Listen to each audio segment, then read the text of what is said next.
ত্রয়োদশ জাতীয় সংসদ নির্বাচনে সিলেট ৬ গোলাপগঞ্জ বিয়ানীবাজার আসন থেকে নবনির্বাচিত সংসদ সদস্য এমরান আহমদ চৌধুরী আজ লক্ষণাবন্ধ ক্লাব পয়েন্টে কর্মী ও ভোটারদের সঙ্গে সৌজন্য সাক্ষাৎ করেছেন। আজকের এই সাক্ষাৎকে ঘিরে স্থানীয় নেতাকর্মী ও সাধারণ ভোটারদের মধ্যে ব্যাপক উৎসাহ উদ্দীপনা লক্ষ্য করা যায়। দুপুরের পর থেকেই বিভিন্ন এলাকা থেকে নেতাকর্মী ও সমর্থকরা লক্ষণাবন্ধ ক্লাব পয়েন্টে জড়ো হতে থাকেন।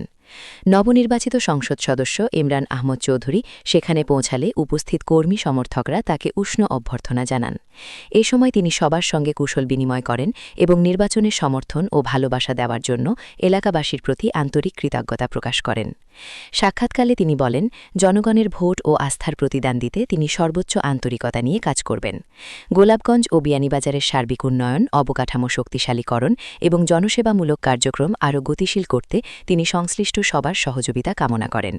লক্ষণাবন্ধ ক্লাব পয়েন্টে নির্বাচনী অফিসে পৌঁছার পর নেতাকর্মী ও সমর্থকরা নবনির্বাচিত সংসদ সদস্যকে ফুল দিয়ে বরণ করে নেন। নবনির্বাচিত সংসদ সদস্য এমরান আহমেদ চৌধুরী এই সময় আরও বলেন, যারা আমাকে ভোট দিয়েছে এবং যারা ভোট দেয়নি, আমি সবার এমপি, আমি সবার জন্য সমানভাবে কাজ করতে চাই।